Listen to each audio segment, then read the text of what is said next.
Vamos lá, eu vou fazer a segunda parte, porque não deu na primeira.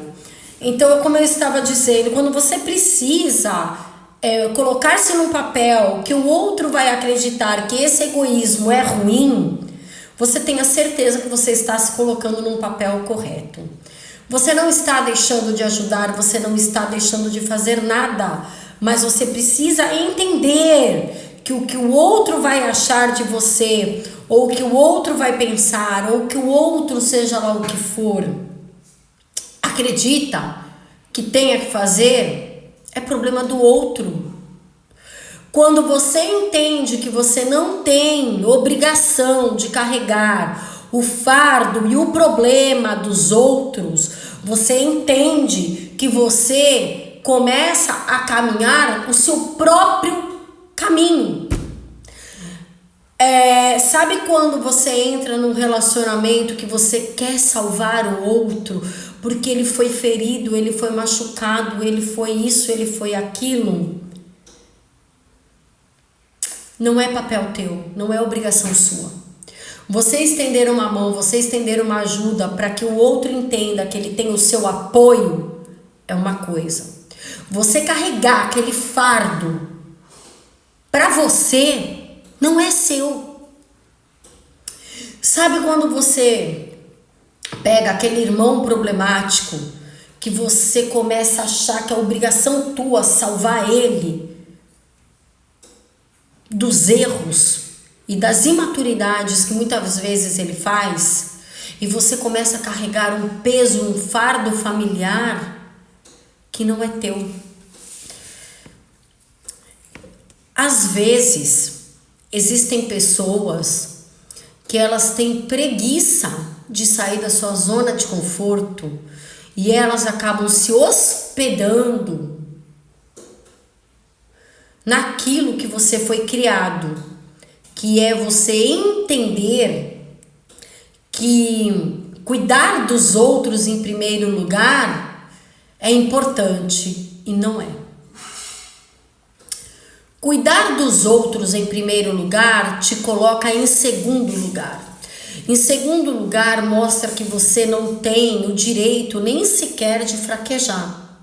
E quando você percebe que o seu lugar não é você se anular por causa de terceiros, você entende que não. Que você estender a mão por uma ajuda, por uma empatia, não te obriga a anular-se. Por que hoje muitos relacionamentos vivem em conflitos por causa de sogras?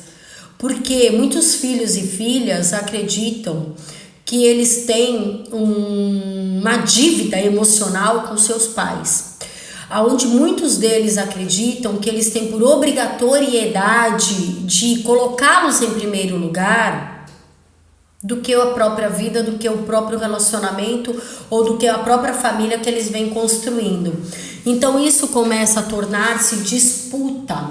Por quê? Porque quando o filho ou a filha resolve mudar, resolve falar, hoje eu tenho uma família, aqueles pais começam a querer entrar num campo de manipulação. Porque na cabeça deles, eles criaram filho pra, que bonitinho, que não sei o que, ele se preocupa com a gente, ele não sei o que. Eles não criaram filho para enfrentar a vida como ela tem que ser. Por isso que a gente tem uma geração mimizenta, por isso que a gente tem uma geração fraca, por isso que hoje em dia, homem deixou de ser homem de verdade. E muitas mulheres hoje, elas se colocam num papel de superioridade porque elas foram criadas de uma forma que a própria defesa é o que a mãe passou. Gente, o que eu quero explicar é que assim, vocês precisam compreender que espiritualidade, eu estou dizendo isso num caráter geral, entendam que eu não estou rotulando isso a Umbanda, ao Candomblé, a Quimbanda, eu estou rotulando a espiritualidade num caráter geral, em caráter de crenças, sejam cristãos, evangélicos, católicos. Eu estou colocando de um caráter geral. A religião, ela é um alicerce para que você tenha um direcionamento e um caminho para que tudo se torne mais leve. Mas a importância de você trabalhar o seu emocional, cortar seu cordão umbilical e entender que você priorizar e colocar todo mundo à sua frente, cuidar de todos ao seu redor e deixar de cuidar de si mesmo, não é bom, não é coerente, não é importante. O importante é você estar bem para que, se alguém precisar de você, você possa ceder a sua ajuda. Isso não te coloca no papel de carregar o problema do outro. Ah, mas eu tenho não sei quem que é viciado, que é problema. Ofereça a sua ajuda, desde que essa ajuda não vá te trazer fardos e nem dívidas espirituais. Quando eu digo dívidas espirituais, é porque às vezes você acredita que você pode salvar o mundo, e aí você vai catar o problema do outro e vai tentar salvar na espiritualidade. E aí você vai acarretando uma coisa que não é tua. O outro, ele tem que querer. Quando você entrar num relacionamento que você percebe que o outro, ele não sabe lidar com questões afetivas, e você começa a perceber que ele tem um dom gigantesco, tá? De permitir-se ser manipulado e anular-se por conta de terceiros, você já entende de uma vez por todas que esse cordão umbilical não foi cortado e que a espiritualidade, ela pode te direcionar, mas ela não faz milagre, porque o outro tem que querer romper este vínculo tóxico que ele vive.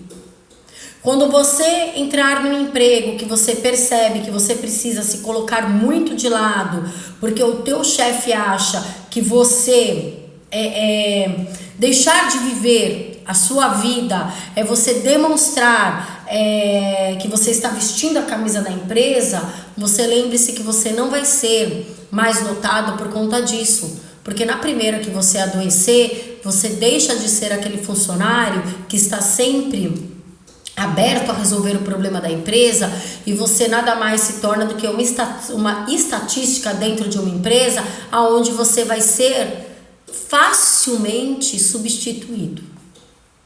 Entenda que se você cair numa cama de hospital porque você cuidou de todos e menos de você, esse todos que você cuidou não vão ter tempo para cuidar de você, porque possivelmente eles sabem ser egoístas.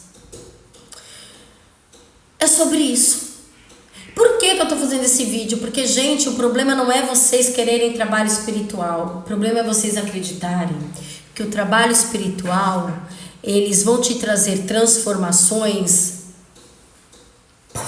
maravilhosas. Eles te trazem direcionamento. Eles abrem caminhos. Quando você faz um adoçamento, ele abre caminho para que a pessoa fique mais carinhosa, mais doce, mais atenciosa. Essa pessoa, ela é manipulada espiritualmente, e lembrando que ela precisa baixar a própria guarda e romper o próprio ego para se tornar mais doce. A espiritualidade, ela trabalha, ela abre caminho, ela mostra um rumo, mas o outro tem que querer. E vocês também precisam aprender que, se vocês querem ter resultados em qualquer tipo de trabalho que vocês façam, vocês precisam mostrar esforço e dedicação a si próprio. Ah, mas eu fiz um trabalho e agora minha empresa não anda. Vamos lá, meu amor, o que você fez de mudança para a tua empresa ser notada? Porque o trabalho foi feito, a prosperidade foi jogada, mas aí a tua parte, você fez o quê? É a mesma coisa que se eu falar para Sete sair, eu preciso de consulente, fazer live é um cu, porque a gente dificilmente tem retorno favorável. Mas eu ficar deitada, sabe o que ela vai falar pra mim? Problema seu. Se você não quer aparecer, se você não quer divulgar teu trabalho, eu não faço milagre. Mesmo sem ela saber o que é live. Mas aqui é uma forma que eu venho falar pra vocês. Então, gente, entendo de uma vez que o egoísmo, ele não é ruim. E o que eu mais vejo são pessoas precisando ser egoístas. Literalmente. Em todas as áreas.